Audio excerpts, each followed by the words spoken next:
ನಮಸ್ಕಾರ ಸ್ನೇಹಿತರೆ, ಗಾಯತ್ರಿ ಕಿಚನ್ಗೆ ನಿಮಗೆಲ್ಲ ಸ್ವಾಗತ. ಇವತ್ತು ತುಂಬ ಸುಲಭವಾಗಿ ಮಾಡುವಂಥ ಒಂದು ಈರುಳ್ಳಿ ರೈಸ್ ಬಾತ್ನ ತೋರಿಸ್ತಾ ಇದ್ದೀನಿ. ತುಂಬ ಬೇಗನೆ ಮಾಡುವಂಥದ್ದು. ಇವತ್ತಿನ ವ್ಲಾಗ್ ನೋಡೋದಕ್ಕಿಂತ ಮುಂಚೆ ಹೊಸವರಾಗಿದ್ದರೆ ಸಬ್ಸ್ಕ್ರೈಬ್ ಮಾಡಿ, ಪಕ್ಕದಲ್ಲಿರುವಂಥ ಬೆಲ್ ಐಕಾನನ್ನು ಪ್ರೆಸ್ ಮಾಡಿ. ನಾನು ಮುಂದೆ ಹಾಕುವಂಥ ಎಲ್ಲ ವಿಡಿಯೋ ನೋಟಿಫಿಕೇಷನ್ ನಿಮಗೆ ಸಿಗುತ್ತೆ.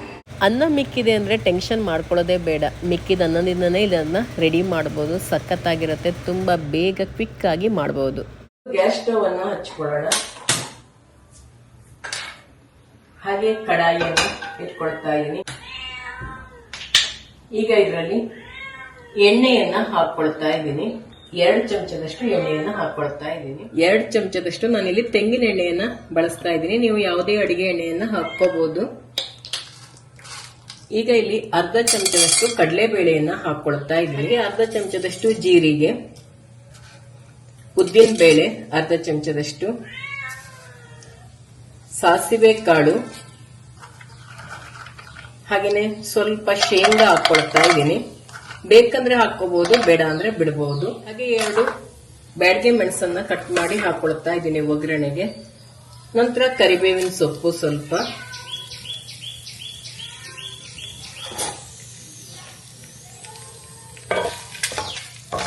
ಇವೆಲ್ಲವನ್ನ ಚೆನ್ನಾಗಿ ಹುರ್ಕೊಳ್ಳೋಣ. ಉದ್ದಿನ ಬೇಳೆ ಮತ್ತೆ ಕಡಲೆಬೇಳೆ ಕಲರ್ ಚೇಂಜ್ ಆಗಬೇಕು, ಮತ್ತೆ ಶೇಂಗಾ ಕೂಡ ಚೆನ್ನಾಗಿ ಹುರ್ಕೋಬೇಕು. ಅಲ್ಲಿವರೆಗೆ ನಾವು ಈ ಒಗ್ಗರಣೆಯನ್ನ ಚೆನ್ನಾಗಿ ಹುರ್ಕೊಳ್ಳೋಣ. ನಾನಿಲ್ಲಿ ಪುಟ್ಟ ಈರುಳ್ಳಿ ತಗೊಳ್ತಾ ಇದ್ದೀನಿ. ಇದು ತುಂಬಾ ಟೇಸ್ಟಿಯಾಗಿರುತ್ತೆ ಈ ಈರುಳ್ಳಿ, ಊರೀರುಳ್ಳಿ.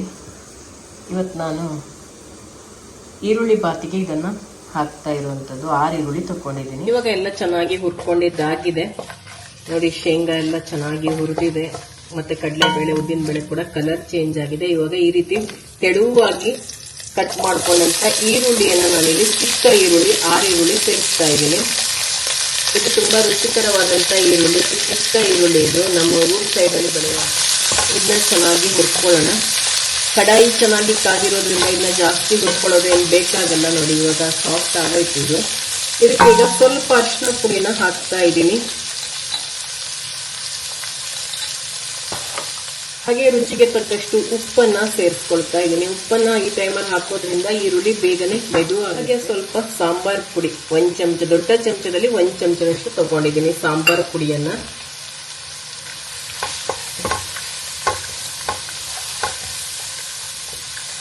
ಇದು ಸಖತ್ ಟೇಸ್ಟಿಯಾಗಿರುತ್ತೆ. ನೀವು ಕೂಡ ಒಮ್ಮೆ ಟ್ರೈ ಮಾಡಿ ನೋಡಿ. ದಿಢೀರ್ ಅಂತ ಮಾಡ್ಕೋಬಹುದು. ಅನ್ನ ರೆಡಿ ಇದ್ರೆ, ಅಥವಾ ನಿನ್ನೆ ಅನ್ನ ಮಿಕ್ಕಿದೆ ನಿಮ್ಗೆ ಮಾಡ್ಕೊಂಡಿದ್ದು ಜಾಸ್ತಿ ಉಳಿತು ಅಂದ್ರೂ ಈ ರೀತಿ ಮಾಡ್ಕೋಬಹುದು. ಹುಣಸೆ ಹಣ್ಣಿನ ರಸನ ಹಾಕೊಳ್ಳೋಣ.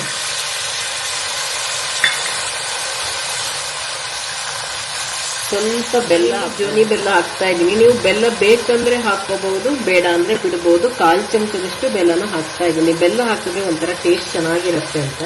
ನೀವು ಮಕ್ಕಳಿಗೆ ಲಂಚ್ ಬಾಕ್ಸಿಗೂ ಕೂಡ ಇದನ್ನ ಮಾಡ್ಕೊಡ್ಬಹುದು. ಮಕ್ಕಳಿಗೆ ತಗೊಂಡು ಹೋಗ್ಬೋದು, ಅಥವಾ ನೀವು ಆಫೀಸಿಗೆ ಹೋಗ್ತಾ ಇದ್ದೀರಾ ಅಂದ್ರೆ ನೀವು ಕೂಡ ಲಂಚ್ ಬಾಕ್ಸಿಗೆ ಇದನ್ನ ತಗೊಂಡು ಹೋಗ್ಬೋದು. ಹಾಗೆ ಮಿಕ್ಕಿರೋ ಅನ್ನದಲ್ಲೂ ಕೂಡ ಇದನ್ನ ಮಾಡ್ಕೊಂಡು ತಿನ್ಬಹುದು. ಒಂಥರ ಇದು ತುಂಬಾನೇ ರುಚಿಕರವಾಗಿರುತ್ತೆ. ಇವಾಗ ಇದಕ್ಕೆ ನಾನು ಅನ್ನ ಸೇರಿಸ್ತೀನಿ. ಅನ್ನ ಸೇರ್ಸೋಕ್ಕಿಂತ ಮುಂಚೆ ಹುಣಸೆ ಹಣ್ಣಿನ ರಸ ಇದೆ. ಇವಾಗ ಸಾಂಬಾರ್ ಪರಿಮಳ ಬರ್ತಾ ಇದೆ. ಈಗ ನಾವು ಇದಕ್ಕೆ ಅನ್ನ ಸೇರಿಸ್ಕೊಳ್ಳೋಣ. ಅನ್ನ ನೋಡಿ ಆಲ್ರೆಡಿ ರೆಡಿ ಮಾಡ್ಕೊಂಡಿದ್ದೀನಿ. ಈ ರೀತಿ ಉದುರಾಗಿರುವಂತ ಅನ್ನ. ಉದ್ದ ಲೋಟದಲ್ಲಿ 1 ಲೋಟದಷ್ಟು ಅಕ್ಕಿಯನ್ನ ಹಾಕೊಂಡ್ಬಿಟ್ಟು ಅನ್ನ ಮಾಡ್ಕೊಂಡಿದ್ದೀನಿ. ಈಗ ಈ ಅನ್ನನ ಇದಕ್ಕೆ ಸೇರಿಸ್ಕೊಳ್ತೀನಿ. ಚೆನ್ನಾಗಿ ಇವೆಲ್ಲವನ್ನ ಈ ರೀತಿ ಮಿಕ್ಸ್ ಮಾಡ್ಕೊಳ್ಳೋಣ. ಇದನ್ನ ನೀವು ಬಿಸಿ ಬಿಸಿ ಇರುವಾಗ್ಲೂ ತಿನ್ಬಹುದು, ಆರಿದ್ಮೇಲೂ ಕೂಡ ತಿನ್ಬಹುದು. ಬಿಸಿ ಬಿಸಿ ಇರುವಾಗ ತುಂಬಾನೇ ಟೇಸ್ಟಿ ಆಗಿರುತ್ತೆ.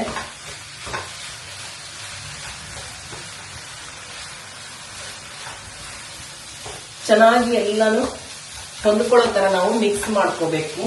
ಇದಕ್ಕೆ ಉಪ್ಪು, ಹುಳಿ, ಖಾರ ಎಲ್ಲ ಇರತ್ತಲ್ಲ, ಸಖತ್ತಾಗಿರುತ್ತೆ. ಖಾರಕ್ಕೆ ನಾವು ಬ್ಯಾಡಗೆ ಮೆಣಸನ್ನೇ ಹಾಕೊಂಡಿರುವಂತದ್ದು. ತುಂಬಾ ಖಾರ ಇರಲ್ಲ. ಸಾಂಬಾರ್ ಪೌಡರ್ಲೆ ಖಾರ ಇರುತ್ತೆ. ನಿಮ್ಗೆ ಇನ್ನೂ ಜಾಸ್ತಿ ಖಾರ ಬೇಕಂದ್ರೆ ಖಾರ ಪುಡಿ ಕೂಡ ಹಾಕೋಬಹುದು, ಅಚ್ಚ ಖಾರ ಪುಡಿನ.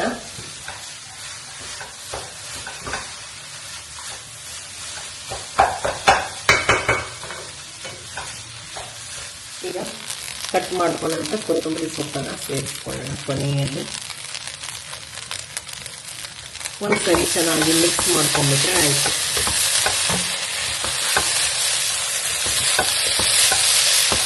ಈರುಳ್ಳಿ ರೈಸ್ ಬಾತ್ ರೆಡಿ.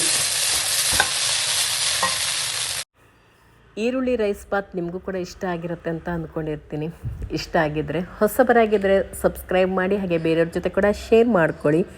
ನಿಮ್ಮ ಅನಿಸಿಕೆ ಅಭಿಪ್ರಾಯವನ್ನು ಕಮೆಂಟಲ್ಲಿ ತಿಳಿಸಿ, ಹಾಗೆ ಒಂದು ಲೈಕ್ ಮಾಡೋದನ್ನು ಮರಿಬೇಡಿ ಸ್ನೇಹಿತರೆ. ಇನ್ನೊಂದು ರೆಸಿಪಿ ಜೊತೆಗೆ ನಿಮ್ಮನ್ನು ಭೇಟಿ ಆಗ್ತೀನಿ.